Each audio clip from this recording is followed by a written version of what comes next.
Lektion 1: Feedback annehmen.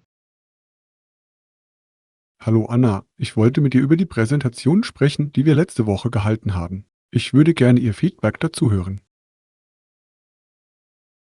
Hallo John. Ich denke, Feedback ist entscheidend für das Wachstum. Insgesamt fand ich Ihre Präsentation ansprechend und informativ. Dankeschön. Das weiß ich zu schätzen. Gab es Ihrer Meinung nach bestimmte Bereiche, in denen ich mich verbessern könnte? Ja, ich glaube, Sie könnten an der Geschwindigkeit arbeiten. Manchmal fühlte es sich etwas gehetzt an. Sich einen Moment Zeit zum Innehalten zu nehmen, kann dabei helfen, wichtige Das ist Punkte eine tolle hervorzuheben. Beobachtung. Ich bin oft aufgeregt und werde schneller. Ich werde das auf jeden Fall für das nächste Mal im Hinterkopf behalten. Es ist eine gemeinsame Herausforderung. Das Üben vor einem Spiegel oder das Aufzeichnen von sich selbst kann beim Tempo helfen. Hast du das schon einmal probiert? Das habe ich nicht, aber es klingt nach einer hilfreichen Technik. Ich werde es versuchen. Was halten Sie von den Bildern, die ich verwendet habe? Die Optik war fantastisch. Sie haben Ihre Punkte gut ergänzt. Erwägen Sie jedoch, einige Folien zu vereinfachen, um das Publikum nicht zu überfordern. Das macht Sinn. Ich wollte viele Informationen einbeziehen, aber Einfachheit hat oft eine größere Wirkung. Ja, bei Präsentationen ist weniger mehr. Dadurch kann das Publikum die Informationen besser aufnehmen. Das werde ich mir bei zukünftigen Präsentationen merken. Ich glaube wirklich an kontinuierliche Verbesserung, daher ist Ihr Feedback von unschätzbarem Wert. Ich bewundere diese Einstellung. Feedback ist der Schlüssel zur persönlichen und beruflichen Weiterentwicklung. Haben Sie sich für Ihre nächste Präsentation konkrete Ziele gesetzt? Ja, ich habe vor, mich auf Klarheit und Engagement zu konzentrieren. Ich möchte sicherstellen, dass sich das Publikum einbezogen und mit dem Thema verbunden fühlt. Das ist ein tolles Ziel. Durch die Einbindung interaktiver Elemente wie Fragen oder Umfragen können Sie das Publikum fesseln. Die Idee gefällt mir. Dies könnte die Teilnahme fördern und die Präsentation dynamischer wirken lassen. Haben Sie schon einmal interaktive Techniken verwendet? Ich habe, ich habe einmal während eines Workshops eine Liebe-Umfrage durchgeführt und sie war ein voller Erfolg. Das Publikum liebte es, ihre Antworten in Echtzeit zu sehen. Das klingt spannend. Es muss eine lebhafte Atmosphäre geschaffen haben. Ich werde versuchen, etwas Ähnliches zu integrieren. Definitiv. Es kann einen erheblichen Unterschied darin machen, wie das Publikum die Präsentation wahrnimmt. Welches Thema erwägen Sie für Ihr nächstes? Ich denke darüber nach, einen Vortrag über effektive Kommunikationsfähigkeiten zu halten. Ich glaube, es ist ein wesentliches Thema für jeden. Das ist ein wertvolles Thema. Kommunikationsfähigkeiten sind sowohl im persönlichen als auch im beruflichen Umfeld von entscheidender Bedeutung. Wie wollen Sie das angehen? Ich möchte sowohl die verbale als auch die nonverbale Kommunikation abdecken und dabei die Bedeutung des aktiven Zuhörens hervorheben. Das ist ein kluger Ansatz. Tiefes Zuhören wird oft übersehen, ist jedoch für den Aufbau starker Beziehungen von grundlegender Bedeutung. Genau. Es ist erstaunlich, wie viel wir von anderen lernen können, wenn wir wirklich zuhören. Ich werde das in meiner Präsentation unbedingt hervorheben. Ich bin gespannt, wie es ausgeht. Ihre Begeisterung für kontinuierliche Verbesserung wird sich sicherlich in Ihrer Arbeit widerspiegeln. Lektion 2: Etikette beim Essen. Hallo Anna, ich habe über die Etikette beim Essen gelesen und es ist faszinierend, wie viel es zu wissen gibt. Hallo John, es ist wirklich ein interessantes Thema. Die richtige Etikette kann ein kulinarisches Erlebnis für alle angenehmer machen. Genau. Wenn Sie beispielsweise in einem Restaurant ankommen, werden Sie von einem Gastgeber oder einer Gastgeberin gefragt, wie viele Personen sich in Ihrer Gruppe befinden. Ja, und es ist wichtig, höflich zu sein und diese Informationen klar und deutlich zu vermitteln. Es gibt den Ton für den Rest des kulinarischen Erlebnisses vor. Rechts. Danach werden Sie normalerweise zu Ihrem Tisch geführt. Haben Sie bemerkt, wie sich die Sitzordnung auf die Atmosphäre auswirken kann? Definitiv. Ein Tisch am Fenster kann schön sein, während eine ruhigere Ecke besser für Gespräche geeignet ist. Haben Sie eine Präferenz? Ich bevorzuge einen Tisch mit schöner Aussicht, schätze aber auch die Privatsphäre. Es geht darum, die richtige Balance zu finden. Vereinbart. Sobald man Platz genommen hat, ist es üblich zu warten, bis alle am Tisch sind, bevor man Getränke bestellt. Sind Sie beim Essen auf andere Brüche gestoßen? Ja, in manchen Kulturen ist es üblich, vor dem Essen anzustoßen. Es ist eine schöne Möglichkeit, alle zusammenzubringen. Das stimmt. Thorsten kann der Mahlzeit eine feierliche Atmosphäre verleihen. Was sagen Sie normalerweise, wenn Sie anstoßen? Ich halte es gerne einfach und wünsche allen eine gute Zeit. Es geht eher um den Geist der Verbindung als um die Worte, oder? Ja, das Gefühl ist das Wichtigste. Apropos, halten Sie es für wichtig, beim Abendessen Smalltalk zu führen? Absolut. Smalltalk kann helfen, das Eis zu brechen, insbesondere wenn sich nicht jeder kennt. Es schafft eine entspanntere Atmosphäre. Ja, und es kann zu tiefer gehenden Gesprächen führen. Ich finde, dass die Diskussion gemeinsamer Interessen oft der beste Dialog ist. Das ist ein toller Punkt. Es ist interessant, wie eine einfache Frage einen sinnvollen Austausch auslösen kann. Haben Sie Lieblingsthemen, die Sie beim Abendessen besprechen möchten? Ich spreche gerne über Reiseerlebnisse und entdecke neue Küchen. Dabei entstehen oft spannende Geschichten und Empfehlungen. Reisegeschichten sind immer fesselnd. Sie können andere dazu inspirieren, neue Orte zu erkunden. Haben Sie in letzter Zeit neue Restaurants ausprobiert? Das habe ich.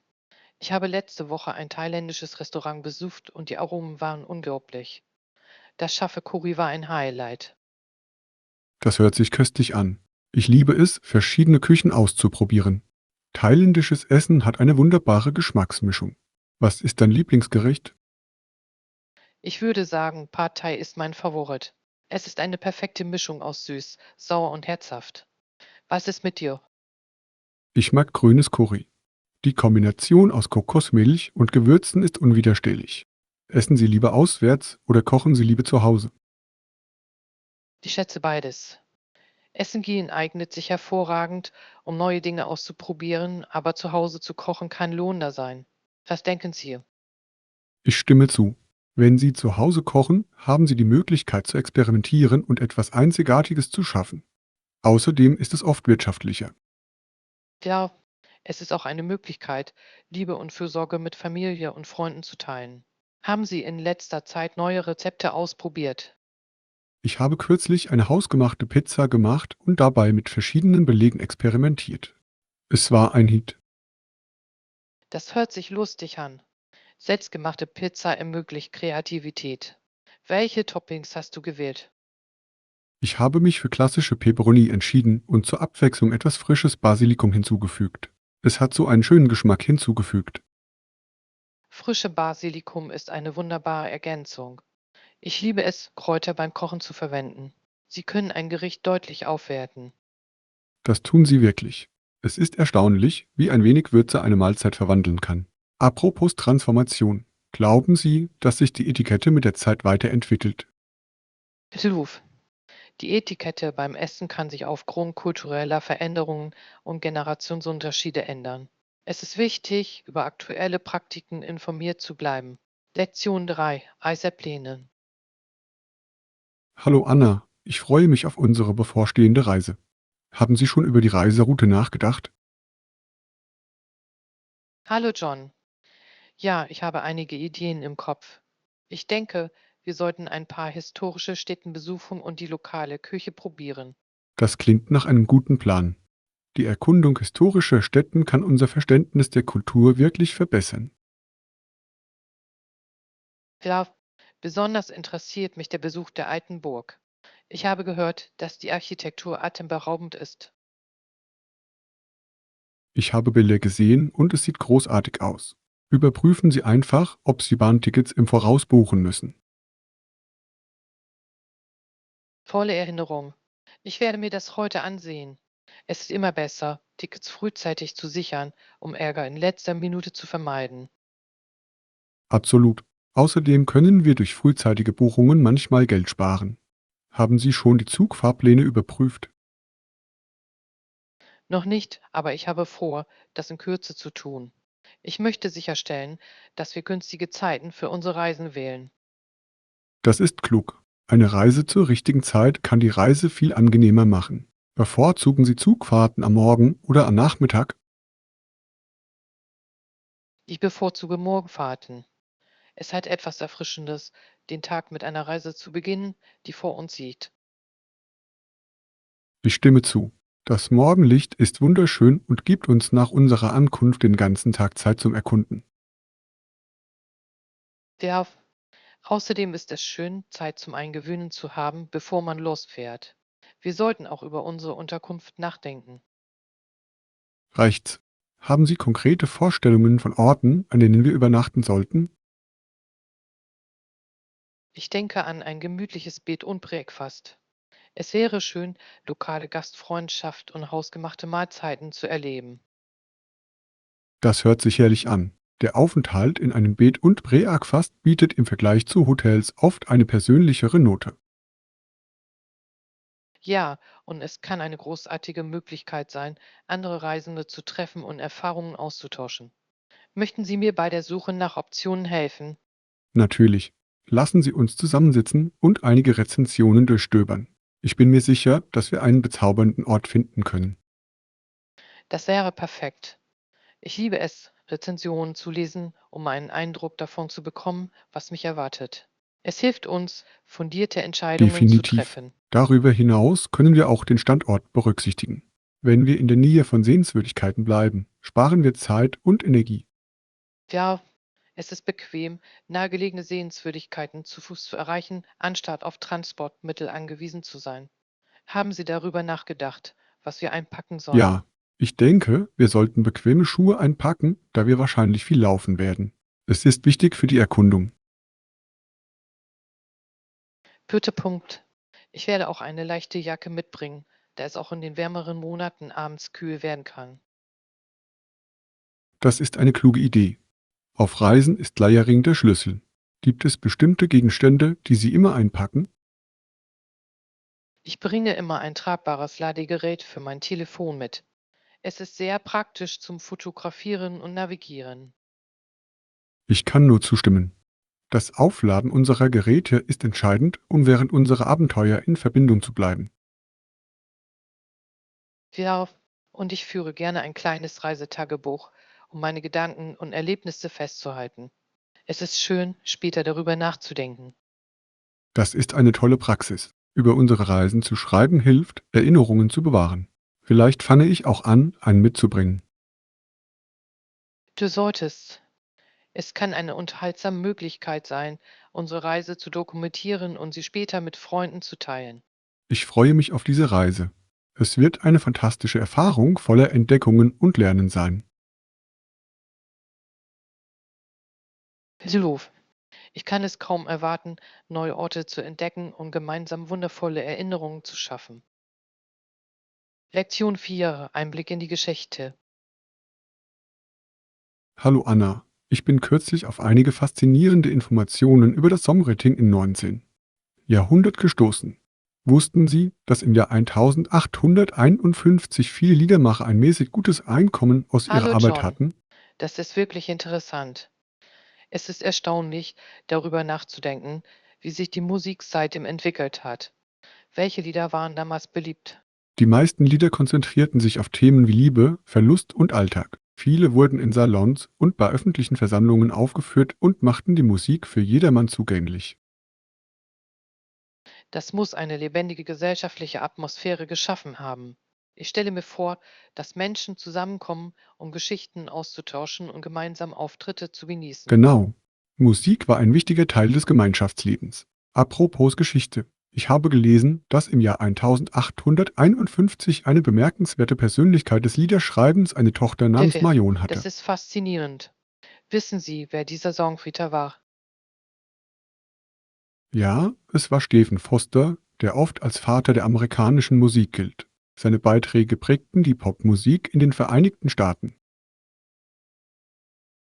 Forsters Lieder sind zeitlos. Seine Fähigkeit, Emotionen in seinen Texten einzufangen, ist beeindruckend. Hast du ein Lieblingslied von ihm?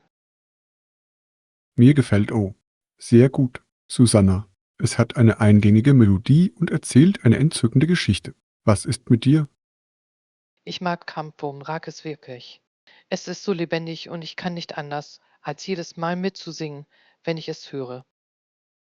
Diese Songs bleiben einem auf jeden Fall im Gedächtnis. Es ist faszinierend, wie sie all die Jahre überdauert haben. Ruf. Sie rufen ein Gefühl der Nostalgie hervor und verbinden uns mit einer anderen Zeit. Glaubst du, dass sich das Songwriting seitdem stark verändert hat? In vielerlei Hinsicht ja. Heutiges Songwriting erfordert oft unterschiedliche Stile, Technologien und Zusammenarbeit. Die Kernelemente des Geschichtenerzählens und der Emotionen bleiben jedoch bestehen. Das ist ein guter Punkt. Es ist interessant zu sehen, wie Künstler ihr Handwerk anpassen und dabei immer noch auf zeitlose Themen zurückgreifen. Genau.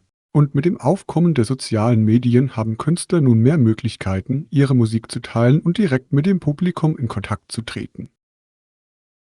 Das stimmt. Plattformen wie Spotify und Instagram ermöglichen es Musikern, sofort ein globales Publikum zu erreichen. Es ist ein Gameschana. Das ist es wirklich. Glauben Sie, dass diese Zugänglichkeit die Qualität der produzierten Musik verändert hat? Es ist eine bunte Mischung. Obwohl es mehr Vielfalt und Innovation gibt, kann es manchmal zu einer Übersättigung mit Inhalten kommen. Einzigartige Stimmen zu finden kann eine Herausforderung sein. Ich stimme zu. Allerdings öffnet es auch Türen für aufstrebende Künstler, die in der Vergangenheit vielleicht keine Chance hatten. Das ist ein positiver Aspekt der Veränderung. Definitiv. Die Musikszene ist jetzt integrativer. Ich bin gespannt, wie zukünftige Generationen die heutige Musik wahrnehmen werden. Es wird interessant sein zu sehen, so wie wir Lieder aus den 19. Jahrhundert schätzen, könnten zukünftige Hörer Wert in der Musik von heute finden. Der Musik ist ein Spiegelbild ihrer Zeit und erzählt Geschichten, die über Generationen hinweg nachwirken. Gut gesagt. Ich hoffe, dass sich Songwriter im Laufe der Zeit weiterhin von ihren Erfahrungen und ihrem Umfeld inspirieren lassen. Ich glaube, das werden sie. Die Fähigkeit, sich durch Musik auszudrücken, ist zeitlos und für die menschliche Erfahrung wesentlich. Lektion 5: Navigieren in sozialen Medien. Hallo Anna, ich habe in letzter Zeit viel über die Auswirkungen sozialer Medien auf unser Wohlbefinden nachgedacht. Was halten Sie davon? Hallo John, es ist ein komplexes Thema. Soziale Medien können uns mit Freunden und Familie verbinden, haben aber auch ihre Schattenseiten. Genau. Es kann zwar die Gemeinschaft fördern, aber auch Negativität in unser Leben bringen. Sind Ihnen konkrete negative Auswirkungen aufgefallen? Ja, ich sehe oft Leute, die sich online mit anderen vergleichen. Dies kann zu Gefühlen der Unzulänglichkeit und Angst führen. Das ist ein bedeutendes Problem. Der kuratierte Charakter sozialer Medien vermittelt oft eine unrealistische Sicht auf das Leben. Man vergisst leicht, dass jeder Probleme hat. Ruf. Ich denke, es ist wichtig, uns daran zu erinnern, dass das, was wir online sehen, nicht die ganze Geschichte ist. Die Leute neigen dazu, nur die Highlights zu teilen. Rechts. Deshalb versuche ich, meine Zeit in den sozialen Medien zu begrenzen. Es hilft mir, mich auf mein eigenes Leben zu konzentrieren, anstatt mich ständig mit anderen zu vergleichen. Das ist ein kluger Ansatz. Das Setzen von Grenzen kann unsere geistige Gesundheit schützen. Haben Sie positive Möglichkeiten gefunden, soziale Medien zu nutzen? Ich habe. Ich folge Konten, die Positivität und Bewusstsein für psychische Gesundheit fördern. Sie geben Inspiration und hilfreiche Tipps. Das ist großartig. Das Finden erhebender Inhalte kann einen Unterschied machen. Ich folge auch gerne Bildungskonten, die Wissen zu verschiedenen Themen teilen. Ja, jeden Tag etwas Neues zu lernen kann eine fantastische Möglichkeit sein, soziale Medien konstruktiv zu nutzen. Es hält unseren Geist beschäftigt. Ja, außerdem fördert es das persönliche Wachstum. Glauben Sie, dass soziale Medien tatsächlich unser Wohlbefinden steigern können, wenn sie sinnvoll eingesetzt Ich werden? glaube schon. Es kann uns helfen, Kontakte zu pflegen, Erfahrungen auszutauschen und sogar in schwierigen Zeiten Unterstützung zu finden. Das stimmt. Online-Communities können Trost und Verständnis vermitteln, insbesondere für diejenigen, die mit ähnlichen Herausforderungen konfrontiert sind. Ja, und die Teilnahme an Diskussionen kann das Zugehörigkeitsgefühl fördern, das für unsere geistige Gesundheit unerlässlich ist. Sehr gut gesagt. Es ist jedoch wichtig, auf die Konten zu achten, mit denen wir interagieren. Nicht jeder Inhalt ist von Nutzen. Ich stimme voll und ganz zu. Das Entfolgen negativer oder giftiger Konten kann zu einem gesünderen Social-Media-Erlebnis führen. Ja, es geht darum, unsere Feeds so zu kuratieren, dass sie Positivität und Unterstützung widerspiegeln, statt Negativität und Haben Konkurrenz. Sie sich jemals eine Pause von den sozialen Medien gegönnt? Ich habe gehört, dass es erfrischend sein kann. Ja, ich habe einmal einen Monat Pause gemacht und es war befreiend. Ich fühlte mich durch das Online-Drama präsenter und weniger abgelenkt. Das klingt nach einer wertvollen Erfahrung. Ich denke, ich könnte das versuchen, um zu sehen, wie es meinen Fokus und meine Stimmung beeinflusst. Ich kann es nur wärmstens empfehlen. Es kann Ihnen helfen, sich wieder mit sich selbst und der Welt um Sie herum zu verbinden. Das werde ich mir merken. Die Balance zwischen Online- und Offline-Leben ist für das allgemeine Wohlbefinden von entscheidender Bedeutung. Absolut. Es geht darum, herauszufinden, was für uns persönlich funktioniert und bewusste Entscheidungen über unseren Medienkonsum zu treffen. Gut gesagt. Letztendlich geht es darum, soziale Medien als Werkzeug für Verbindung und Wachstum zu nutzen, anstatt uns von ihnen kontrollieren zu lassen. Ja, mit der richtigen Einstellung können wir uns in der digitalen Landschaft auf eine Weise zurechtfinden, die unser Leben bereichert. Lektion 6: Entscheidungen treffen. Hallo Anna, ich habe über einige wichtige Entscheidungen nachgedacht, die wir für unser Projekt treffen müssen. Es ist eine schwierige Entscheidung, aber ich glaube, wir sollten wählen, was am besten zu uns passt. Hallo John, ich stimme voll und ganz zu. Die richtige Wahl zu treffen ist entscheidend für unseren Erfolg. Welche Hauptoptionen erwägen wir? Wir haben zwei Hauptwege, der eine beinhaltet einen traditionelleren Ansatz, während der andere innovativer und experimenteller ist. Das ist interessant. Jede Option hat ihre Vorzüge. Der traditionelle Ansatz könnte für Stabilität sorgen, während der innovative Ansatz mehr Aufmerksamkeit erregen könnte. Genau, ich tendiere zum innovativen Weg, mache mir aber auch Sorgen wegen der damit verbundenen Risiken. Haben Sie über die möglichen Herausforderungen nachgedacht? Ja, ich denke, der innovative Ansatz könnte riskant sein, aber er bietet auch Chancen für größere Gewinne. Wir müssen die Vor- und Nachteile sorgfältig abwägen. Vereinbart. Vielleicht könnten wir die Vor- und Nachteile jeder Option auflisten. Es könnte helfen, unsere Gedanken zu klären. Das klingt nach einem guten Plan. Zu den Vorteilen des traditionellen Ansatzes könnten Zuverlässigkeit und eine nachgewiesene Erfolgsbilanz gehören. Was denken Sie? Ja, das sind Kernpunkte. Darüber hinaus erfordert es möglicherweise weniger Marketingaufwand, da die Leute damit vertraut sind. Ja, was den innovativen Ansatz betrifft, glaube ich, dass ein Vorteil darin besteht, dass wir uns von der Konkurrenz abheben und unsere Kreativität unter Beweis stellen können. Das ist eine Stärke. Es könnte auch ein jüngeres Publikum ansprechen, das frische Ideen schätzt. Was ist mit den Nachteilen? Auf dem innovativen Weg könnten wir mit Unsicherheit und möglichen Gegenreaktionen konfrontiert sein, wenn die Leute nicht gut auf unsere neuen Ideen reagieren. Wahr. Und es besteht immer die Möglichkeit höherer Kosten und Ressourcenzuweisungen, wenn das Projekt nicht wie geplant verläuft. Ja, die Budgetierung ist entscheidend. Wir müssen sicherstellen, dass wir überleben können, wenn wir uns für die riskantere Option entscheiden. Reicht's? Ich denke, auch die Beratung mit unserem Team könnte wertvolle Perspektiven eröffnen. Sie könnten Erkenntnisse haben, die wir nicht berücksichtigt haben. Folge dir. Die Einbindung des Teams könnte ein Gefühl der Eigenverantwortung und des Engagements für jede Entscheidung, die wir treffen, fördern. Genau. Zusammenarbeit führt oft zu besseren Ergebnissen. Es ist auch wichtig, unsere Vision allen Beteiligten klar zu kommunizieren. Absolut. Eine klare Kommunikation kann dazu beitragen, Bedenken auszuräumen und sicherzustellen, dass alle auf dem gleichen Stand sind. Wenn wir dem Team also beide Optionen vorstellen, können wir dessen Feedback einholen und eine fundiertere Entscheidung treffen. Ja, und wir sollten eine offene Diskussion fördern. Jeder Beitrag ist wertvoll und könnte Aspekte hervorheben, die wir möglicherweise übersehen. Ich mag diesen Ansatz. Sobald wir Feedback eingeholt haben, können wir uns etwas Zeit zum Nachdenken nehmen, bevor wir eine endgültige Entscheidung treffen. Verständlich. Es ist wichtig, Entscheidungen nicht zu überstürzen, insbesondere wenn sie die Richtung unseres Projekts erheblich beeinflussen könnten. Rechts.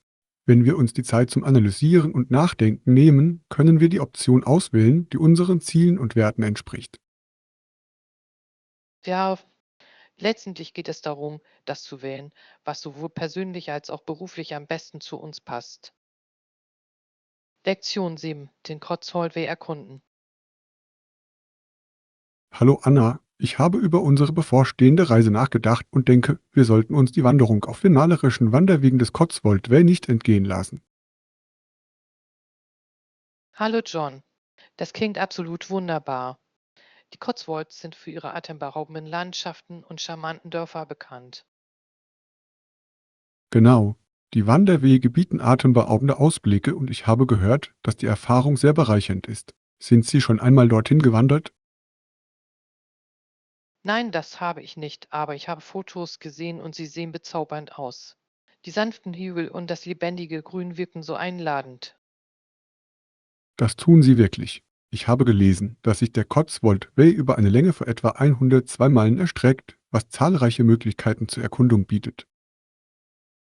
Wurf, das ist beeindruckend.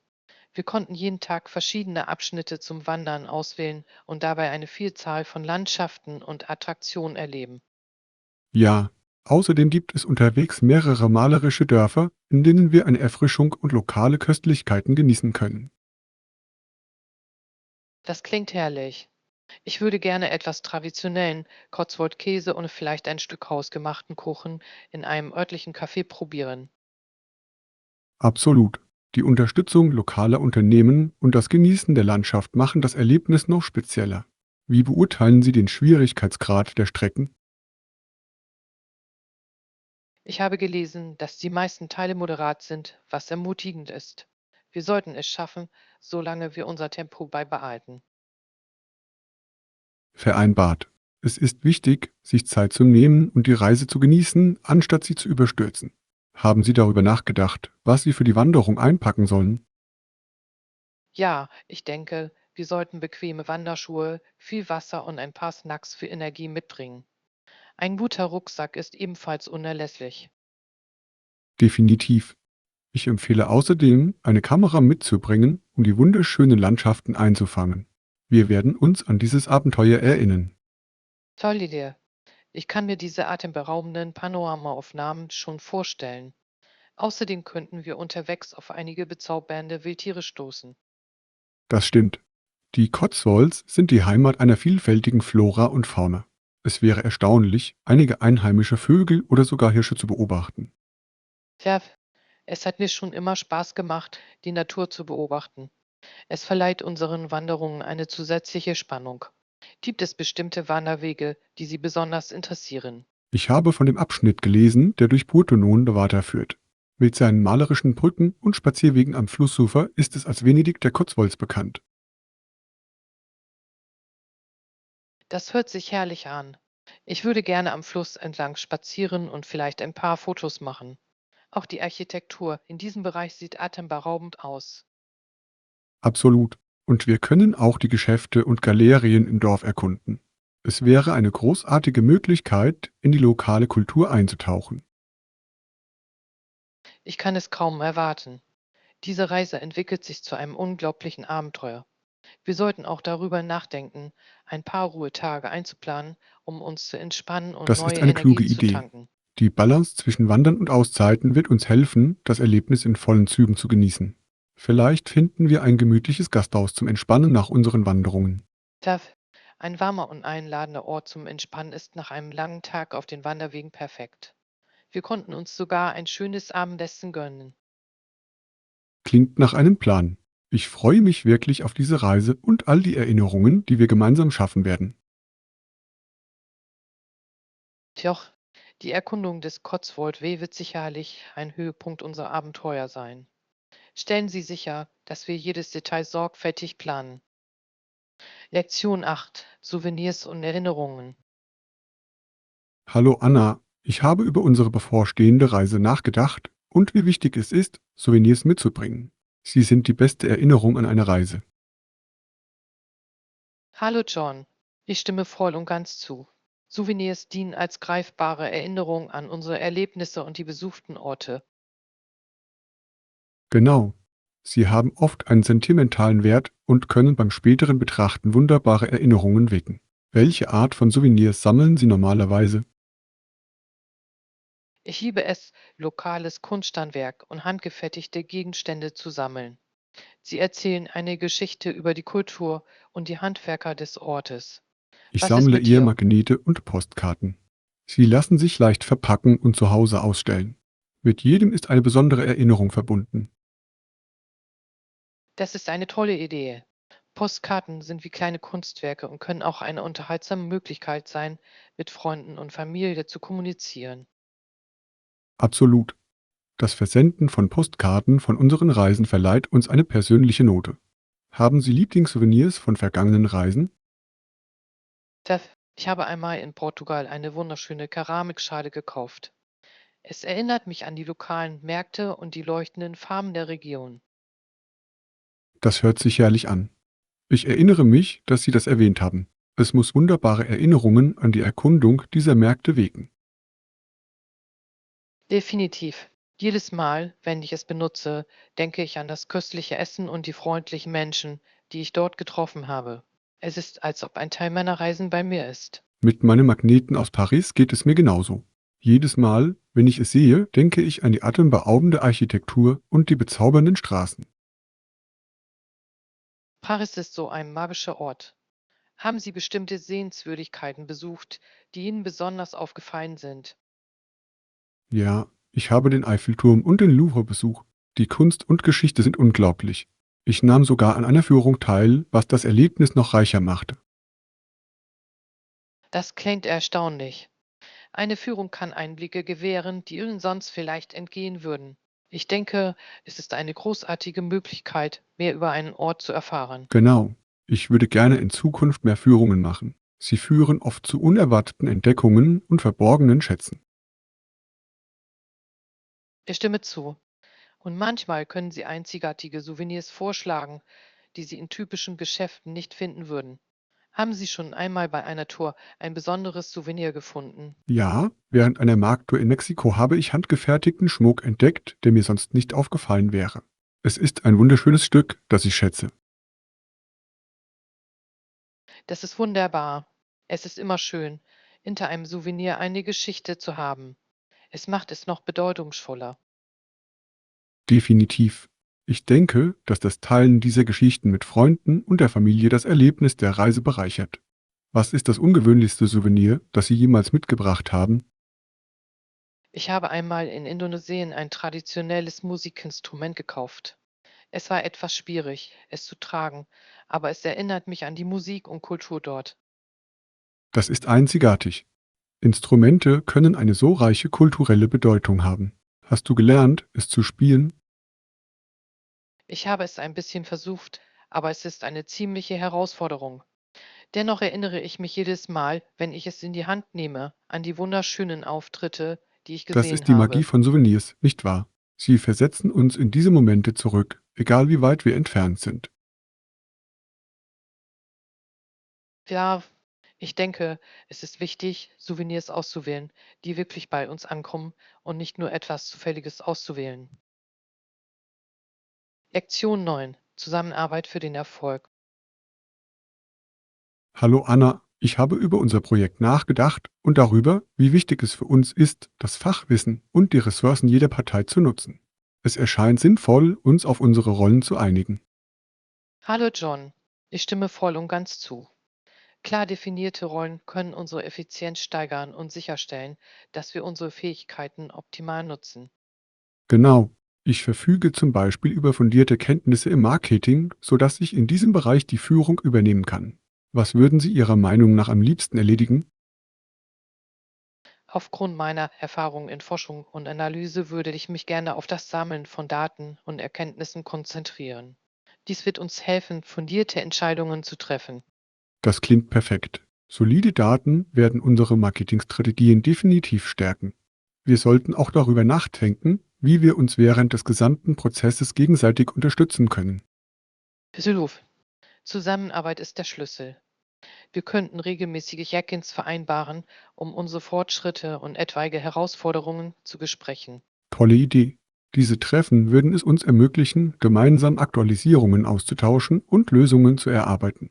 Kommunikation ist in jeder Partnerschaft von entscheidender Bedeutung. Ja, und es wird uns helfen, unsere Ziele im Einklang zu halten.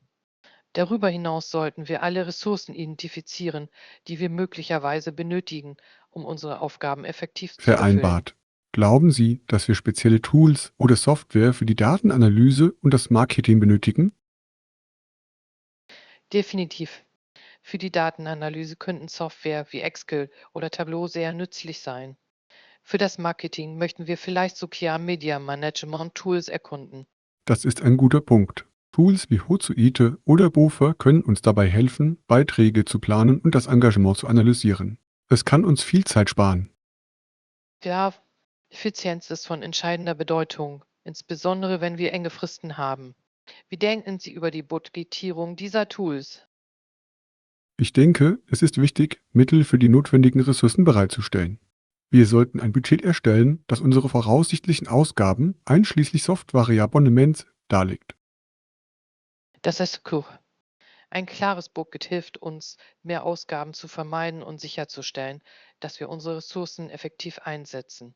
Sollen wir gemeinsam ein vorläufiges Budget erstellen? Ja, lasst uns das tun. Wir können alle potenziellen Kosten auflisten und sie entsprechend unseren Bedürfnissen priorisieren. Auf diese Weise können wir fundierte Entscheidungen treffen. Großartig. Ich beginne damit, die Kosten der besprochenen Software zu recherchieren. In der Zwischenzeit könnten Sie sich mit Marketingausgaben wie Werbung befassen. Klingt nach einem Plan. Sobald wir alle Informationen haben, können wir uns treffen, um das Budget festzulegen und unser Projekt voranzutreiben. Ich freue mich darauf. Ich glaube, dass diese Zusammenarbeit nicht nur unser Projekt bereichern wird, sondern uns dabei auch dabei helfen wird, voneinander zu lernen. Absolut. Indem wir unsere Stärken bündeln, können wir etwas wirklich Wirkungsvolles schaffen. Es ist spannend darüber nachzudenken, was wir gemeinsam erreichen können. Ich stimme voll und ganz zu. Konzentrieren wir uns weiterhin auf offene Kommunikation und gegenseitige Unterstützung. Das wird für unseren Erfolg von entscheidender Bedeutung sein. Ja, und ich bin zuversichtlich, dass wir durch die Bündelung unseres Fachwissens und unserer Ressourcen alle Herausforderungen meistern werden, die auf uns zukommen. Wird gesagt, auf eine produktive Partnerschaft und ein erfolgreiches Projekt. Lektion 10: Entwicklung des Ruderns. Hallo Anna. Ich habe kürzlich über die Entwicklung des Ruderns im 20. Jahrhundert gelesen, insbesondere über Innovationen wie den neu erfundenen Sitz von Handlung. Es hat das Spiel wirklich verändert. Hallo John, das ist faszinierend. Die Beinantriebstechnik wurde in dieser Zeit entscheidend, nicht wahr? Dadurch konnten Ruderer mehr Kraft erzeugen. Genau. Durch den effektiveren Einsatz ihrer Beine könnten Ruderer die Energie effizienter durch das Boot übertragen. Es hat die Leistung deutlich verbessert. Ich kann es mir vorstellen. Diese Innovation muss den Rennsport wettbewerbsfähiger gemacht haben. Gab es in dieser Zeit noch weitere wesentliche Veränderungen im Rudersport? Ja, es gab mehrere Fortschritte. Die für Boote verwendeten Materialien haben sich von Holz zu leichteren Materialien wie Glasfaser und Kohlefaser weiterentwickelt, was die Geschwindigkeit und Agilität steigerte. Das ist beeindruckend. Leichtere Boote müssen einen wesentlichen Unterschied in der Art und Weise gemacht haben, wie Athleten trainierten und Rennen fuhren. Hatte dieser Wandel Einfluss auf die Art der durchgeführten Rennen? Absolut. Mit schnelleren Booten veränderte sich die Dynamik der Rennen. Die Wettbewerbe wurden intensiver und es entwickelten sich Strategien zur Anpassung an diese neuen Geschwindigkeiten. Es klingt nach einer aufregenden Zeit für den Sport. Das Rudern dürfte mit zunehmender Aufregung mehr Zuschauer angezogen haben. Ja, mit der zunehmenden Beliebtheit des Ruders inspirierte es auch mehr Sportler zur Teilnahme. Die Einführung der Leichtgewichtsruderkategorien war ein großer Anziehungspunkt für jüngere Teilnehmer. Das ist ein toller Punkt. Die Leichtgewichtskategorie muss mehr Menschen dazu ermutigt haben, sich mit diesem Sport zu beschäftigen und ihn dadurch zugänglicher gemacht haben. Definitiv. Es trug dazu bei, die Rudergemeinschaft zu diversifizieren. Darüber hinaus spielten auch Fortschritte in den Koaching-Techniken eine Rolle bei der Entwicklung von Talenten. Das Coaching muss mit der Weiterentwicklung des Sports spezialisierter geworden sein. Mit neuen Techniken und Technologien könnten Trainer die Leistung besser analysieren. Genau. Videoanalyse und Biomechanik wurden für Trainer zu unverzichtbaren Werkzeugen, um ihren Sportlern gezieltes Feedback zu geben. Das ist faszinierend. Die Integration der Technologie hat so viele Sportarten verändert. Es ist erstaunlich zu sehen, wie weit das Rudern gekommen ist. Das ist es wirklich. Die Kombination aus körperlichem Können und technologischer Innovation hat den Standard für Sportler erhöht. Es ist ein dynamisches Feld. Ich frage mich, wie Innovationen den Rudersport auch in Zukunft prägen werden. Werden wir noch mehr Fortschritte bei den Techniken oder der Ausrüstung sehen? Es ist wahrscheinlich. Während sich die Sportwissenschaft weiterentwickelt, werden wir möglicherweise neue Trainingsmethoden, Materialien und sogar Designs sehen, die die Leistung weiter steigern. Das klingt spannend. Es ist immer spannend, über die Möglichkeiten für zukünftige Sportler nachzudenken. Sie werden von den Grundlagen profitieren, die Pioniere wie Handeln geschaffen haben. Absolut. Das Erbe dieser Innovationen wird den Sport auch in den kommenden Generationen inspirieren und prägen. Ich kann es kaum erwarten zu sehen, wie sich der Sport weiterentwickelt. Es ist eine großartige Erinnerung daran, wie Innovation nicht nur die Leistung, sondern das Gesamterlebnis des Sports verbessern kann. Gut gesagt. Rudern ist ein perfektes Beispiel dafür, wie Tradition und Innovation nebeneinander existieren können und den Sport reicher und spannender machen. Ja, auf die Zukunft des Ruderns und die aufregenden Entwicklungen, die vor uns liegen. Lektion 11: Migration nach Australien. Hallo Anna, ich habe gelesen, wie viele Briten im späten 19. Jahrhundert nach Australien zogen. Sie taten dies oft freiwillig, um Farmen zu gründen oder nach Gold zu suchen. Hallo John, das ist ein faszinierendes Thema. Der Goldrausch muss viele hoffnungsvolle Goldsucher angezogen haben. Was hat sie Ihrer Meinung nach zu einer so drastischen Änderung motiviert? Ich glaube, dass das Versprechen von Reichtum und Chancen ein wesentlicher Faktor war. Zu dieser Zeit galt Australien als Land mit Potenzial, insbesondere aufgrund der Goldfunde. Bitte ruf. Der Gedanke, reich zu werden, muss für viele Familien verlockend gewesen sein. Welche Auswirkungen hatte diese Migration auf die australische Wirtschaft? Der Zustrom von Siedlern kurbelte die Wirtschaft enorm an. Der Goldabbau entwickelte sich zu einem wichtigen Wirtschaftszweig und führte zur Gründung von Städten und Infrastruktur. Das ist faszinierend. Mit der Entstehung neuer Städte muss eine Nachfrage nach Gütern und Dienstleistungen entstanden sein, die noch mehr Beschäftigungsmöglichkeiten geschaffen hat. Genau. Mit dem Wachstum der Bergbaustädte wuchs auch die Landwirtschaft. Viele Siedler wandten sich auch der Landwirtschaft zu, um ihren Lebensunterhalt zu bestreiten und die wachsende Bevölkerung zu versorgen. Es ist interessant, wie sich diese beiden Brandchen ergänzten. Die Landwirtschaft würde für Stabilität sorgen, während der Goldabbau unmittelbaren Wohlstand verschaffte. Rechts. Allerdings hatte die Migration auch komplexe Folgen, insbesondere für die indigene Bevölkerung. Ihr Land wurde oft für die Landwirtschaft und den Bergbau übernommen. Das ist ein entscheidender Punkt. Die Auswirkungen auf indigene Gemeinschaften sind ein wichtiger Aspekt der Geschichte Australiens, der nicht übersehen werden sollte. Ja, das Verständnis dieser Geschichte vertieft unser heutiges Wissen über Australien. Es ist eine Erinnerung daran, wie Migration Gesellschaften auf verschiedene Weise prägen kann. Definitiv. Die Geschichten dieser frühen Siedler sind fesselnd. Viele hatten mit Schwierigkeiten zu kämpfen, doch sie strebten beharrlich nach einem besseren Leben. Absolut. Ihre Belastbarkeit und Entschlossenheit sind inspirierend. Gibt es Ihrer Meinung nach Parallelen zu modernen Migrationstrends? Ja, das gibt es. Heutzutage migrieren viele Menschen auf der Suche nach besseren Chancen, sei es für Arbeit, Bildung oder Sicherheit. Die Motivationen bleiben in vielerlei Hinsicht ähnlich. Das ist eine gute Beobachtung. Wie die frühen Siedler stehen auch moderne Migranten oft vor Herausforderungen, tragen aber auch erheblich zu ihren neuen Gemeinschaften bei.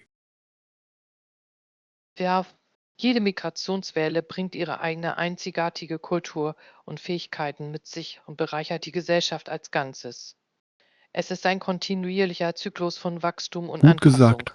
Es ist faszinierend, darüber nachzudenken, wie sich die Geschichte in mancher Hinsicht wiederholt. Migration war schon immer ein Teil der menschlichen Erfahrung. Ja, und das Verständnis dieser historischen Zusammenhänge kann uns helfen, die unterschiedlichen Hintergründe der Menschen im heutigen Australien besser zu verstehen. Ich stimme voll und ganz zu. Bei der Bewältigung aktueller Probleme in Zusammenhang mit Migration und Integration ist es wichtig, aus der Vergangenheit zu lernen. So, diese Diskussion hat mein Verständnis für die Bedeutung der Migration für die Gestaltung von Nationen und Kulturen vertieft. Lektion 12: Freundlichkeit ist wichtig. Hallo Anna, ich habe darüber nachgedacht, welche Auswirkungen unfreundliches Verhalten auf Kinder haben kann.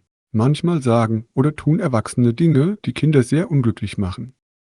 Hallo John, das ist ein wichtiges Thema. Kinder reagieren besonders empfindlich auf die Worte und Taten von Erwachsenen und Negativität kann nachhaltige Auswirkungen haben. Genau. Mir ist aufgefallen, dass selbst einfache Kommentare das Selbstwertgefühl eines Kindes beeinträchtigen können. Haben Sie dies jemals in einer Schule oder einem sozialen Umfeld erlebt? Ja, das habe ich. Ich erinnere mich an eine Situation, in der ein Lehrer eine abfällige Bemerkung über das Kunstwerk eines Schülers machte. Das Kind war sichtlich verärgert und verlor das Vertrauen in seine Das ist herzerreißend. Kreativität. Es zeigt, wie wichtig es für Erwachsene ist, auf ihre Worte zu achten. Positive Verstärkung kann Kinder dazu ermutigen, sich frei auszudrücken. Absolut. Ermutigung kann einen großen Unterschied machen. Anstatt zu kritisieren, ist es oft effektiver, konstruktives Feedback zu geben, das Kindern hilft, sich weiterzuentwickeln. Rechts. Ich denke, dass es auch für Erwachsene wichtig ist, Freundlichkeit vorzuleben. Kinder lernen viel, indem sie beobachten, wie Erwachsene mit anderen interagieren. Ja, wenn Erwachsene Empathie und Respekt zeigen, ist es wahrscheinlicher, dass Kinder diese Verhaltensweisen selbst übernehmen. Es entsteht ein positiver Kreislauf. Ja, es ist faszinierend, wie sich Freundlichkeit in Gemeinschaften ausbreiten kann. Wenn eine Person freundlich handelt, inspiriert das oft andere dazu, dasselbe zu tun. Definitiv. Ich habe dies in Stadtteilen gesehen, in denen sich die Gemeindemitglieder gegenseitig unterstützen. Es fördert das Zugehörigkeits- und Geborgenheitsgefühl der Kinder. Das ist ein toller Punkt. Sich sicher zu fühlen, ist für die Entwicklung eines Kindes von entscheidender Bedeutung. Wenn Sie Freundlichkeit in Ihrer Umgebung sehen, fühlen Sie sich sicherer und unterstützter. Tja, für Erwachsene ist es auch wichtig, unfreundliches Verhalten anzusprechen, wenn es auftritt. Das Ignorieren kann zu einer giftigen Umgebung führen, insbesondere für Kinder. Absolut. Ebenso wichtig ist es, Kindern den Umgang mit Unfreundlichkeit beizubringen. Sie müssen lernen, respektvoll für sich selbst und andere einzustehen. Ja, und die Vermittlung von Fähigkeiten zur Konfliktlösung kann Kinder stärken. Sie sollten wissen, wie sie ihre Gefühle ausdrücken und Meinungsverschiedenheiten friedlich lösen können. Gut gesagt, das ist eine wertvolle Lebenskompetenz. Es ist faszinierend darüber nachzudenken, wie diese Lektionen ihre zukünftigen Interaktionen und Beziehungen prägen. Ja, indem wir Freundlichkeit und Respekt vermitteln, können wir dazu beitragen, eine Generation zu schaffen, die Empathie und Verständnis schätzt. Ja, es ist eine hoffnungsvolle Vision. Ich glaube, dass kleine freundliche Taten im Laufe der Zeit zu erheblichen Veränderungen in der Gesellschaft führen können. Beruf. Jede Tat zählt. Für uns ist es wichtig, Freundlichkeit zu fördern und zu feiern, egal wie klein sie auch sein mag. Ich kann nur zustimmen. Lassen Sie uns weiterhin Freundlichkeit in unseren Gemeinden fördern und uns bewusst dafür einsetzen, die Menschen um uns herum zu ermutigen. Ja, lasst uns das tun. Gemeinsam können wir eine mitfühlendere Welt für alle schaffen, insbesondere für unsere Kinder. Lektion 13. Erkundung lokaler Sehenswürdigkeiten. Hallo Anna, ich habe mich gefragt, ob es in der Nähe des Parks, den wir letztes Wochenende besucht haben, interessante Sehenswürdigkeiten gibt. Hallo John. Ja, es gibt ein paar bemerkenswerte Orte in der Nähe. Es gibt zum Beispiel einen Spielplatz, der bei Familien sehr beliebt ist. Das klingt herrlich. Spielplätze sind großartige Orte für Kinder, um Kontakte zu knüpfen und Outdoor-Aktivitäten zu genießen. Was gibt es sonst noch in der Nähe? Neben dem Spielplatz gibt es einen kleinen Teich, zu dem oft Leute gehen, um die Enten zu füttern. Es ist ein friedlicher Ort zum Entspannen und Genießen der Natur. Ich kann es mir vorstellen. Ein Teich verleiht einem Park eine so schöne Note. Wissen Sie, ob es Bänke gibt, auf denen man sitzen und die Aussicht genießen kann? Ja, und um den Teich gibt es mehrere Bänke. Sie bieten einen perfekten Aussichtspunkt für die Beobachtung der Enten und der umliegenden Landschaft. Das klingt wunderbar. Es ist schön, Orte zu haben, an denen man sitzen und entspannen kann. Gibt es Spazierwege rund um den Park? Absolut. Es gibt gut gepflegte Spazierwege, die sich durch den Park schlängeln und es den Menschen erleichtern, die verschiedenen Bereiche zu erkunden. Das ist fantastisch. Spazierwege fördern körperliche Aktivität und können eine tolle Möglichkeit sein, die frische Luft zu genießen. Finden im Park besondere Veranstaltungen statt? Ja, im Park finden häufig Gemeinschaftsveranstaltungen wie Filmabende im Freien und saisonale Festivals statt. Diese Zusammenkünfte bringen Menschen zusammen und schaffen ein Gemeinschaftsgefühl. Diese Veranstaltungen klingen nach einer Menge Spaß. Für Nachbarn muss es eine tolle Möglichkeit sein, sich besser kennenzulernen. Nehmen Sie normalerweise an einer dieser Veranstaltungen teil? Ich versuche teilzunehmen, wann immer ich kann. Es ist immer schön zu sehen, wie Familien und Freunde zusammenkommen und eine schöne Zeit verbringen. Außerdem gibt es oft liebe Musik oder lokale Live-Musik Lebensmittelverkäufer. und lokales Essen bilden eine perfekte Kombination. Es verwandelt den Park in eine lebendige Atmosphäre. Haben Sie eine Lieblingsveranstaltung? Besonders gut gefällt mir das Sommerfest. Es gibt Spiele für Kinder, Imbissstände und sogar Kunsthandwerkstände, an denen lokale Kunsthandwerker ihre Arbeiten verkaufen. Das klingt herrlich. Die Unterstützung lokaler Kunsthandwerker ist so wichtig. Es kurbelt nicht nur die lokale Wirtschaft an, sondern fördert auch die Kreativität in der Gemeinschaft. Ja, es ist großartig, so viel Talent an einem Ort zu sehen. Darüber hinaus ermutigt es die Menschen, die in der Region einzigartigen Künste und Handwerke zu schätzen. Gut gesagt. Ich denke, es ist entscheidend, die lokale Kultur zu feiern. Gibt es auch historische Sehenswürdigkeiten in der Nähe? Ja, es gibt einen alten Pavillon, der über ein Jahrhundert alt ist.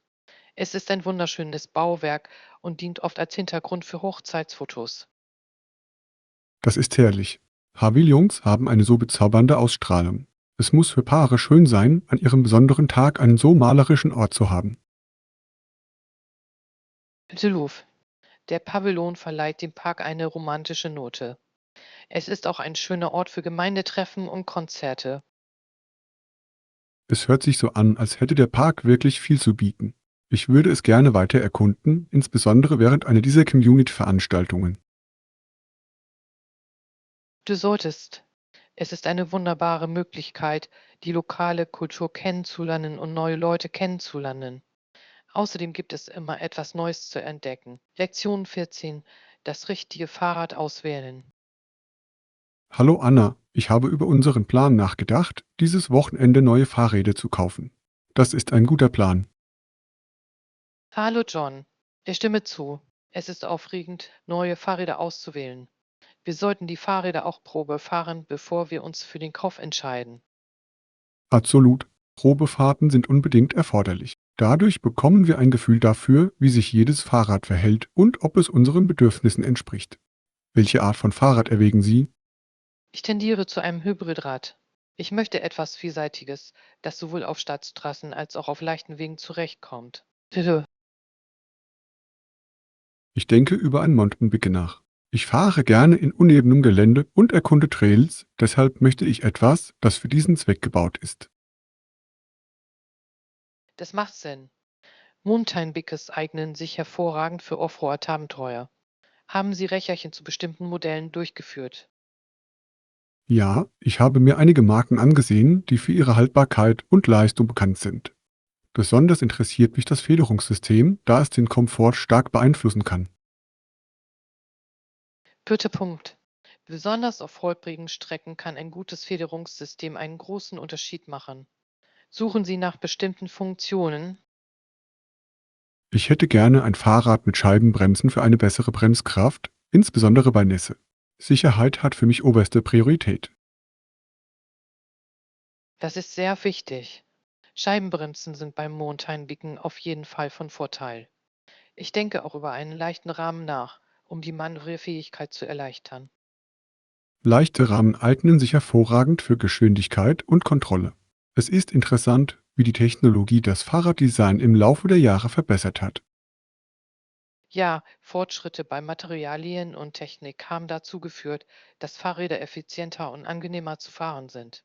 Es ist faszinierend zu sehen, wie sie sich entwickeln. Ich stimme zu. Und bei so vielen verfügbaren Optionen ist es hilfreich, eine klare Vorstellung davon zu haben, was wir wollen. Haben Sie über Ihr Budget nachgedacht? Ja, ich denke, es ist ratsam, ein Budget festzulegen, bevor wir mit dem Einkaufen beginnen. Hochwertige Fahrräder können eine Investition sein. Es gibt aber auch gute Mittelklassmodelle. Genau. Wir sollten Qualität mit Erschwinglichkeit in Einklang bringen. Es ist wichtig, ein Fahrrad zu finden, das unseren Bedürfnissen entspricht, ohne die Bank zu sprengen. Definitiv.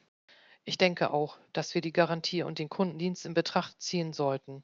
Es ist gut, Unterstützung zu haben, wenn später Probleme auftreten. Das ist ein kluger Ansatz. Eine solide Garantie kann Ihnen Sicherheit geben. Ich werde auf jeden Fall nachfragen, wenn wir im Laden sind. Tolle Idee. Und während wir dort sind, sollten wir auch das Zubehör überprüfen, das wir möglicherweise benötigen, wie Helme und Lichter. Sicherheit geht vor. Absolut.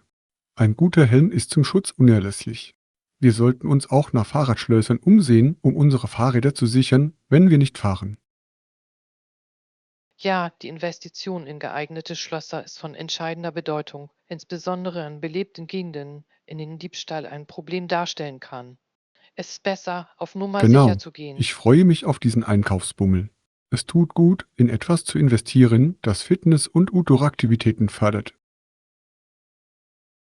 Mir geht es genauso. Fahrradfahren eröffnet neue Möglichkeiten für Abenteuer und die Erkundung unserer Umgebung. Ja, außerdem ist es eine großartige Möglichkeit, die frische Luft zu genießen und einen gesunden Lebensstil aufrechtzuerhalten. Ich kann es kaum erwarten zu sehen, was wir finden. Tja, nehmen wir uns bei den Testfahrten unbedingt Zeit und beurteilen wir wirklich, wie sich jedes Fahrrad anfühlt.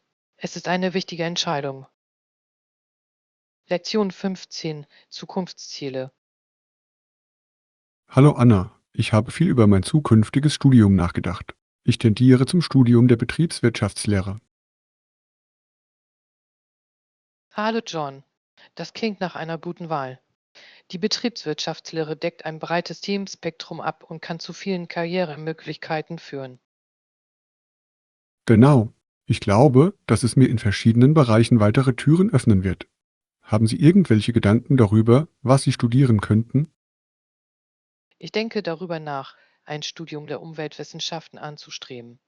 Mir liegt Nachhaltigkeit am Herzen und ich möchte zum Schutz unseres Planeten beitragen. Das ist fantastisch. Umweltwissenschaften gewinnen zunehmend an Bedeutung. Es ist großartig, dass Sie etwas Positives bewirken möchten. Was interessiert Sie daran konkret? Ich interessiere mich besonders für erneuerbare Energien und Umweltschutzbemühungen. Ich denke, dass es für zukünftige Generationen von entscheidender Bedeutung ist, nachhaltige Lösungen zu finden. Absolut. Da der Klimawandel ein so drängendes Problem ist, könnte Ihr Fokus zu bedeutenden Fortschritten führen. Haben Sie sich schon über bestimmte Programme informiert? Ja, ich habe einige Universitäten recherchiert, die starke Umweltprogramme anbieten. Ich bin auch auf der Suche nach Praktika, die praktische Erfahrungen vermitteln könnten. Das ist ein kluger Schachzug. Das Sammeln praktischer Erfahrungen während des Studiums kann Ihr Verständnis erheblich verbessern und Sie auf dem Arbeitsmarkt wettbewerbsfähiger machen. Ja, ich glaube, dass praktische Erfahrung von unschätzbarem Wert ist. Es trägt dazu bei, die Lücke zwischen Theorie und praktischer Anwendung zu schließen. Wie sieht es mit Betriebswirtschaft aus? Ich denke, es wird mir ein umfassendes Verständnis dafür vermitteln, wie Organisationen funktionieren. Von Finanzen bis Marketing ist es ein vielseitiges Feld. Das klingt spannend. Auch die Betriebswirtschaftslehre kann Sie mit wesentlichen Führungskompetenzen ausstatten. Gibt es einen bestimmten Unternehmensbereich, auf den Sie sich konzentrieren möchten? Ich interessiere mich besonders für Unternehmertum. Ich habe immer davon geträumt, eines Tages mein eigenes Unternehmen zu gründen, daher ist es wichtig, die Grundlagen zu erlernen. Das ist inspirierend. Unternehmertum erfordert Kreativität und Belastbarkeit. Haben Sie darüber nachgedacht, welche Art von Unternehmen Sie gründen möchten? Ich habe ein paar Ideen. Da ich eine Leidenschaft für Technologie und Innovation habe, würde ich gerne ein Tech-Startup gründen, das sich alltäglichen Herausforderungen stellt. Das ist eine tolle Nische. Die Technologie entwickelt sich rasant weiter und es gibt immer neue Probleme zu lösen. Was hat Sie dazu inspiriert, diesen Weg zu gehen? Meine Erfahrungen mit verschiedenen Technologieprojekten haben mir das Potenzial für Innovationen gezeigt. Ich habe Spaß am Lösen von Problemen und möchte Lösungen schaffen, die das Leben der Menschen verbessern. Das ist ein lobenswertes Ziel. Es ist wichtig, eine Vision zu haben, die Sie antreibt. Haben Sie über spezielle Kurse nachgedacht, die Ihnen bei Ihren unternehmerischen Ambitionen helfen werden? Ja, ich habe vor, Kurse in Marketing, Finanzen und Geschäftsstrategie zu belegen. Wenn ich mein eigenes Unternehmen gründe, ist es von entscheidender Bedeutung, diese Bereiche zu verstehen. Das klingt nach einem gut durchdachten Plan. Auch die Vernetzung ist unerlässlich. Haben Sie sich an Ihren zukünftigen Schulen nach Wirtschaftsclubs oder Organisationen umgesehen? Ich habe. Der Beitritt zu Business Clubs bietet wertvolle Möglichkeiten zum Networking und ermöglicht es mir, mit Gleichgesinnten in Kontakt zu treten. Es ist eine großartige Möglichkeit, von anderen zu lernen. Besuch. Networking kann zu Mentoring und Zusammenarbeit führen, was beides für angehende Unternehmer von Vorteil ist. Ich stimme zu. Es ist spannend, über alle Möglichkeiten nachzudenken, die vor uns liegen. Ich bin gespannt darauf, diese Reise zu beginnen und zu sehen, wohin sie mich führt. Das solltest du sein. Ich bin mir sicher, dass Sie mit Ihrer Entschlossenheit und Ihren klaren Zielen im Studium und darüber hinaus Großes erreichen werden. Lektion 16. Erfrischende Sommergetränke. Hallo Anna, da das warme Wetter naht, dachte ich, wir sollten ein paar erfrischende Getränke für unser nächstes Picknick vorbereiten. Hallo John, das ist eine tolle Idee. An einem heißen Tag gibt es nichts Besseres als ein kaltes Getränk. Was haben Sie im Sinn? Ich werde etwas Limonade und vielleicht einen Fruchtpunsch einpacken. Beide sind perfekt für den Sommer und wirklich einfach zuzubereiten. Limonade ist ein Klassiker. Haben Sie ein spezielles Rezept oder bevorzugen Sie die traditionelle Variante? Normalerweise bleibe ich beim traditionellen Rezept, füge aber für eine kleine Abwechslung gerne frische Minze hinzu. Es sorgt für einen erfrischenden Geschmack. Minze klingt herrlich. Ich habe auch Rezepte gesehen, die Erdbeeren oder Himbeeren enthalten. Sie könnten der Limonade eine schöne Süße verleihen. Das ist ein fantastischer Vorschlag. Das Aufgießen von Limonade mit Beeren würde ihr eine schöne Farbe und zusätzlichen Geschmack verleihen. Das sollten wir unbedingt ausprobieren. Besuch. Und für den Fruchtpunsch haben Sie eine Mischung aus Früchten im Sinn? Ich denke, eine Mischung aus Zitrusfrüchten und tropischen Früchten wäre köstlich. Ja, ich habe darüber nachgedacht, Orangen, Ananas und vielleicht etwas Mango zu verwenden. Es würde ein lebendiges und schmackhaftes Getränk ergeben. Das klingt erfrischend. Sie können auch etwas Mineralwasser hinzufügen, um ihm einen prickelnden Kick zu verleihen. Es wäre perfekt für ein Sommerpicknick. Tolle Idee. Durch die Blasen würde es sich festlich anfühlen. Ich werde auch etwas Eis einpacken, damit alles schön kühl bleibt. Eis ist unerlässlich. Es hält die Getränke erfrischend, besonders wenn die Sonne scheint. Meinen Sie, wir sollten zu den Getränken Snacks mitbringen? Definitiv. Ich hatte vor, ein paar Sandwiches und vielleicht etwas frisches Obst mitzubringen. Sie werden unsere Getränke perfekt ergänzen. Das ist eine wunderbare Kombination. Frisches Obst verleiht unserem Picknick eine gesunde Note. An welche Art von Sandwiches denkst du? Ich denke über klassische Trutt-und-Käse-Sandwiches nach. Sie sind einfach zuzubereiten und immer ein Publikumsliebling. Klingt köstlich. Vielleicht mache ich ein paar Gemüsewraps mit Hummus und verschiedenen Gemüsesorten. Sie sind leicht und aromatisch. Das ist eine tolle Wahl. Veggie-Wraps bringen Abwechslung in unser Picknick. Außerdem sind sie gesund und lassen sich leicht im Freien essen. Genau. Und wir dürfen den Nachtisch nicht vergessen. Haben Sie süße Leckereien im Sinn? Wie wäre es mit ein paar Keksen? Sie sind leicht zu verpacken und jeder liebt sie. Ich könnte eine Menge Schokoladenkekse backen. Schokoladenkekse sind immer ein Hit. Vielleicht bringe ich auch ein paar Brownies mit. Sie sind reichhaltig und dekadent, perfekt für einen Leckerbissen. Das klingt wunderbar. Unser Picknick wird ein wahres Fest. Ich kann es kaum erwarten, es im Sonnenschein zu genießen. Tja, es wird eine großartige Möglichkeit sein, sich zu entspannen und die Gesellschaft des anderen zu genießen. Außerdem sorgt gutes Essen immer für ein unterhaltsames Absolut. Packen Beisammensein. wir unbedingt am Vorabend alles ein, damit wir morgens startklar sind. Guter Plan.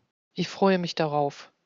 Es ist immer schön, Zeit im Freien zu verbringen, vor allem bei leckerem Essen und erfrischenden Getränken. Lektion 17. Reisemöglichkeiten. Hallo Anna, hast du jemals darüber nachgedacht, auf Reisen in einem Hostel zu übernachten? Ich habe gehört, dass sie bei Rucksacktouristen sehr beliebt sind. Hallo John. Ja, ich habe gehört, dass Hostels eine gute Wahl für preisbewusste Reisende sind. Sie sind in der Regel erschwinglich, was für lange Reisen attraktiv ist. Genau. Hostels bieten häufig Gemeinschaftsunterkünfte an, wodurch die Kosten drastisch gesenkt werden können. Außerdem ist es eine fantastische Möglichkeit, neue Leute aus der ganzen Welt kennenzulernen. Das ist ein großer Vorteil. Ich liebe die Idee, mit anderen Reisenden in Kontakt zu treten. Es kann zu gemeinsamen Erlebnissen und sogar neuen Freundschaften führen. Absolut. Viele Hostels organisieren gesellschaftliche Veranstaltungen wie Kneipenabende oder Gruppenreisen. Es erleichtert die Bindung zu anderen. Haben Sie schon einmal darüber nachgedacht, eine Rucksackreise zu unternehmen? Ja, ich denke, Rucksackreisen ermöglichen Spontanität und Abenteuer.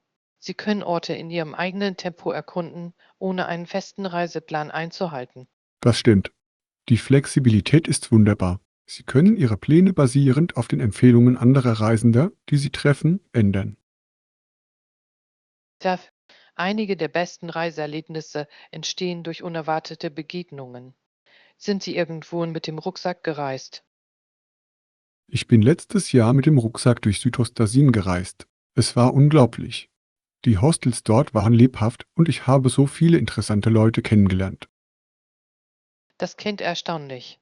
Südostasien ist für seine wunderschönen Landschaften und reichen Kulturen bekannt. Welche Länder haben Sie besucht? Ich reiste nach Thailand, Vietnam und Malaysia. Jedes Land bot etwas Einzigartiges, von geschäftigen Märkten bis hin zu ruhigen Stränden. Ich würde diese Orte gerne erkunden. Was war Ihre schönste Erinnerung an die Reise? Einer meiner Lieblingsmomente war es, den Sonnenaufgang in Angkor Wat in Kambodscha zu beobachten. Die Aussicht war atemberaubend und die Atmosphäre war magisch. Das klingt unvergesslich. Einen wunderschönen Sonnenaufgang zu erleben, kann ein tiefgreifendes Erlebnis sein. Haben Sie während Ihres Aufenthalts in Hostels übernachtet? Ja, das habe ich. Das Hostel in Siem Reap verfügte über einen Dachbereich, auf dem wir uns treffen und gemeinsam den Sonnenaufgang beobachten konnten. Es war so ein Gemeinschaftserlebnis. Ich liebe das. Es ist wunderbar, wie Hostels das Gemeinschaftsgefühl fördern. Gab es bei Ihrem Aufenthalt in Hostels irgendwelche Herausforderungen? Ein paar, ja. Manchmal könnten die Gemeinschaftsbäder etwas unbequem sein, besonders während der Hauptverkehrszeiten. Aber insgesamt überwog die Erfahrung alle kleineren Probleme. Das ist ein berechtigter Punkt. Ich nehme an, das ist alles Teil des Abenteuers. Fanden Sie das Personal in den Herbergen hilfreich? Definitiv. Die meisten Mitarbeiter kannten sich in der Gegend aus und gaben tolle Tipps zu Sehenswürdigkeiten und Restaurants. Ihre Empfehlungen machten einen großen Unterschied. Das ist toll zu hören. Lokale Einblicke können Ihr Reiseerlebnis erheblich verbessern. Gibt es bestimmte Annehmlichkeiten, die Sie in einem Hostel suchen? Ich würde gerne sehen, ob sie kostenloses WLAN und eine Gemeinschaftsküche bieten. Es ist schön, seine eigenen Mahlzeiten zuzubereiten und etwas Geld zu sparen. Gerade bei längeren Aufenthalten kann eine Küche einen großen Unterschied machen. Es ermöglicht Ihnen auch, die Zubereitung lokaler Gerichte auszuprobieren. Genau. Ich habe versucht, mit einigen Mitreisenden zu kochen, was eine lustige, schweißtreibende Erfahrung war. Es ist eine großartige Möglichkeit, etwas über verschiedene Küchen zu lernen. Das klingt nach einem wunderbaren Erlebnis. Ich denke, dass der Aufenthalt in Hostels Ihre Reise wirklich bereichern kann. Es geht nicht nur um das Ziel, sondern auch um die Reise und die Menschen, die man trifft. Lektion 18. Das richtige Gerät auswählen. Hallo Anna, ich habe darüber nachgedacht, mir ein neues Küchengerät anzuschaffen. Das hört sich gut an, oder? Hallo John. Ruf. Welche Art von Gerät erwägen Sie? Ich schaue mir eine kompakte Küchenmaschine an. Ich denke, es würde die Essenszubereitung viel einfacher machen. Was denken Sie? Eine Küchenmaschine ist eine gute Wahl. Sie sind vielseitig und können viel Zeit sparen. Aber wie sieht es mit der Größe aus? Ich möchte nicht, dass es zu viel Platz auf der Arbeitsfläche einnimmt. Das ist eine berechtigte Sorge. Mir ist aufgefallen, dass einige Modelle recht sperrig sind. Ich werde auf jeden Fall nach einer kompakteren Version suchen, die zu meiner Küche passt. Gute Idee. Es ist wichtig, ein Gerät zu haben, das Ihren Arbeitsplatz nicht überfüllt. Haben Sie eine bestimmte Marke im Sinn? Ich habe Gutes über einige Marken gehört. Einige bieten leistungsstarke Motoren in kleineren Bauformen an. Ich werde Rezensionen lesen, um es einzugrenzen. Das klingt klug. Das Lesen von Rezensionen kann Ihnen helfen, eine fundierte Entscheidung zu treffen. Gibt es bestimmte Funktionen, die Sie sich von der Küchenmaschine wünschen? Ja, ich möchte eines mit mehreren Klingen und Aufsätzen. Es eignet sich hervorragend zum Hacken, Schneiden und sogar zum Zubereiten von Teig. Diese Funktionen würden seine Vielseitigkeit erhöhen. Es ist schön, ein Gerät zu haben, das verschiedene Aufgaben bewältigen kann. Haben Sie die Preispanne berücksichtigt? Ich habe. Ich möchte etwas, das erschwinglich, aber dennoch hochwertig ist. Bevor ich mit dem Einkaufen beginne, lege ich ein Budget fest. Das ist klug. Es ist leicht, sich von den Optionen zu überwältigen, aber ein Bogen kann Ihnen dabei helfen, sich auf das zu konzentrieren, was für Sie am besten ist. Genau. Ich möchte auch prüfen, ob eine Garantie besteht. Eine gute Garantie kann Ihnen Sicherheit geben, falls etwas schief geht. Das ist sehr wichtig. Eine Garantie zeigt an, dass der Hersteller hinter seinem Produkt steht. Haben Sie darüber nachgedacht, wo Sie es kaufen werden? Ich ziehe sowohl Online-Shops als auch lokale Einzelhändler in Betracht. Online-Shopping bietet oft eine größere Auswahl, aber auch ein persönlicher Blick auf das Produkt kann hilfreich sein. Das ist ein ausgewogener Ansatz. Wenn Sie in ein Geschäft gehen, können Sie die Größe und Funktionalität aus erster Hand sehen. Manchmal hilft es, es auszuprobieren. Definitiv. Ich denke, das Gefühl des Gewichts und die einfache Handhabung können einen großen Unterschied machen. Darüber hinaus kann das Filialpersonal wertvolle Erkenntnisse liefern. Ja, möglicherweise haben Sie Empfehlungen, die auf Kundenfeedback basieren. Schließlich wissen Sie, was sich gut verkauft und warum. Das stimmt.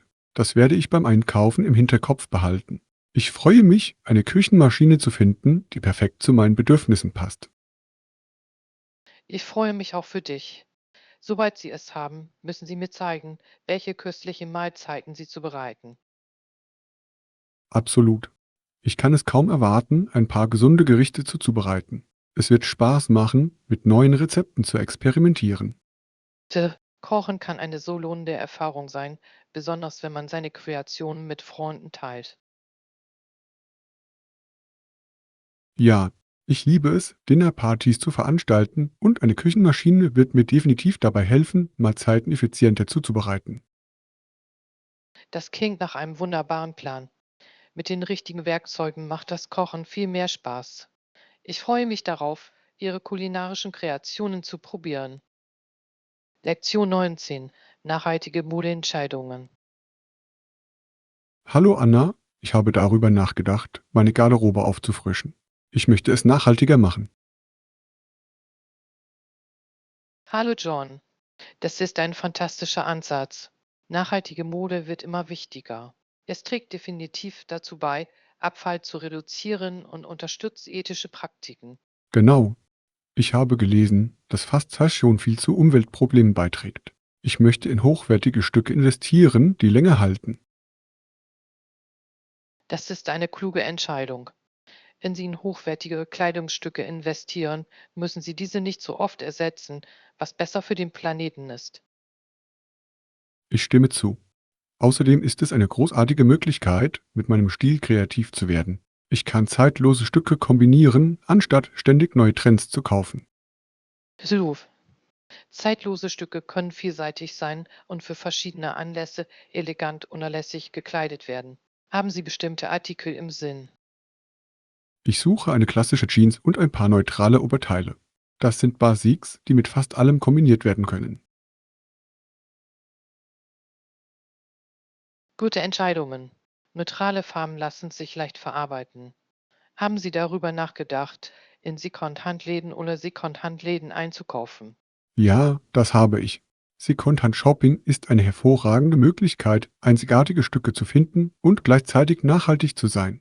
Es ist wie eine Schatzsuche. Ja, Sie können Windtage oder Einzelstücke entdecken, die Ihrer Garderobe Charakter verleihen. Außerdem ist es oft günstiger als ein Neukauf. Das stimmt. Ich liebe die Idee, Kleidung ein zweites Leben zu geben. Es fühlt sich gut an zu wissen, dass ich etwas Positives bewirken kann. Definitiv. Eine weitere Möglichkeit besteht darin, nach Marken zu suchen, die nachhaltige Materialien wie Bio-Baumwolle oder recycelte Stoffe bevorzugen. Das ist ein toller Punkt. Nachhaltige Marken werden immer beliebter und viele bieten stilvolle Optionen. Ich möchte diese Unternehmen unterstützen. Indem Sie sich für nachhaltige Marken entscheiden, ermutigen Sie sie, ihre umweltfreundlichen Praktiken fortzusetzen. Jeder Einkauf zählt. Ich stimme voll und ganz zu. Ich denke auch, dass es wichtig ist, darüber nachzudenken, wie man die Kleidung pflegt, um ihre Lebensdauer zu verlängern. Hilruf. Das Waschen von Kleidung in kaltem Wasser und das Trocknen an der Luft können dazu beitragen, den Energieverbrauch zu senken und Verschleiß vorzubeugen. Das sind tolle Tipps. Ich werde auf jeden Fall mehr darauf achten, wie ich meine Kleidung pflege. Nachhaltigkeit ist eine Reise, nicht nur ein Ziel. Durchgesagt. Es geht darum, mit der Zeit bessere Entscheidungen zu treffen. Haben Sie schon einmal darüber nachgedacht, einen Kleidertausch mit Freunden zu Das organisieren? ist eine geniale Idee. Ein Kleidertausch könnte eine unterhaltsame Möglichkeit sein, unsere Garderobe aufzufrischen, ohne Geld auszugeben. Außerdem fördert es die Nachhaltigkeit. Ja, es ist eine großartige Möglichkeit, Kleidung zu teilen, neue Favoriten zu finden und gleichzeitig Abfall zu reduzieren. Ich würde gerne mitmachen. Ich auch. Wir könnten eine Gruppe von Freunden zusammenbringen und daraus eine unterhaltsame Veranstaltung machen. Wir könnten sogar Snacks und Getränke hinzufügen, um es noch angenehmer zu machen. Das klingt perfekt. Es wäre eine großartige Gelegenheit, Kontakte zu knüpfen und gleichzeitig umweltbewusst zu sein. Lass es uns planen. Lektion 20. Tipps zum Zeitmanagement. Hi Anna, oh nein. Mir ist gerade klar geworden, dass ich morgen ein Projekt habe, mit dem ich aber noch nicht begonnen habe. Dann muss ich mich beeilen. Hallo John. Machen Sie sich keine Sorgen, Sie haben Zeit. Es ist noch früh am Tag. Wie viel Arbeit bleibt Ihnen noch? Ich muss einen Bericht schreiben und eine Präsentation erstellen. Ehrlich gesagt fühle ich mich etwas überfordert. Das ist verständlich. Wenn man viel zu tun hat, kann es stressig sein. Haben Sie darüber nachgedacht, es in kleinere Aufgaben aufzuteilen?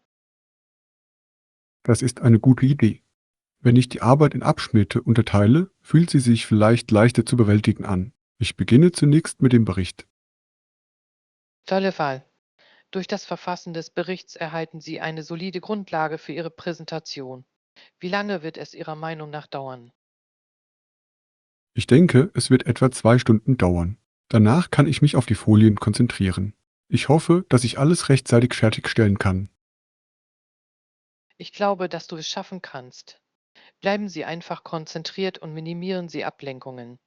Schalten Sie vielleicht Ihr Telefon aus oder suchen Sie sich einen ruhigen Das ist Arbeitsplatz. ein guter Tipp. Ich stelle einen Timer auf 25 Minuten und arbeite ohne Unterbrechungen. Dann kann ich eine kurze Pause machen. Die Pomodoro-Technik ist effektiv. Es hilft, die Konzentration aufrechtzuerhalten und ermöglicht gleichzeitig regelmäßige Pausen. Wie bereiten Sie sich normalerweise auf eine Ich möchte Präsentation zunächst eine vor? klare Gliederung erstellen. Es hilft mir, meine Gedanken zu ordnen und stellt sicher, dass ich alle wichtigen Punkte berücksichtige. Das ist cool. Auch eine Gliederung kann Ihrer Präsentation mehr Kohärenz verleihen. Planen Sie, vor der Präsentation zu üben. Ja, normalerweise probe ich ein paar Mal. Es hilft mir, mich sicherer zu fühlen und alle Bereiche zu erkennen, die verbessert werden müssen. Üben ist der Schlüssel. Es kann Ihr Selbstvertrauen wirklich stärken. Vielleicht möchten Sie Ihre Präsentation sogar vor einem Freund präsentieren, um Feedback Das zu ist eine tolle erhalten. Idee. Ich könnte Sie bitten, mir beim Üben zu helfen. Die Perspektive einer anderen Person zu haben, kann wirklich wertvoll sein. Ich helfe gerne. Sag mir einfach Bescheid, wenn du bereit bist. Wir können Ihre Folien durchgehen und sicherstellen, dass alles reibungslos funktioniert. Danke, Anna. Ich schätze Ihre Unterstützung. Ich fühle mich ein bisschen besser, weil ich weiß, dass ich einen Plan und jemanden habe, der mir hilft. Natürlich. Denken Sie daran, dass es wichtig ist, in stressigen Zeiten auf sich selbst aufzupassen. Stellen Sie sicher, dass Sie etwas essen und ausreichend Flüssigkeit zu Guter sich nehmen. Punkt. Während ich arbeite, nehme ich mir einen Snack und etwas Wasser. Es ist leicht, diese Dinge zu vergessen, wenn man konzentriert ist. Ja, aber sie sind wichtig, um Ihre Energie und Konzentration aufrechtzuerhalten. Das hast du, John. Gehen Sie einfach Schritt für Schritt vor. Dankeschön. Ich werde jetzt mit dem Bericht beginnen und Sie über meine Fortschritte auf dem Laufenden halten. Ich bin jetzt schon optimistischer. Das ist der Geist. Ich kann es kaum erwarten, Ihre Abschlusspräsentation zu sehen. Denken Sie daran, während des gesamten Prozesses zu atmen und positiv zu bleiben.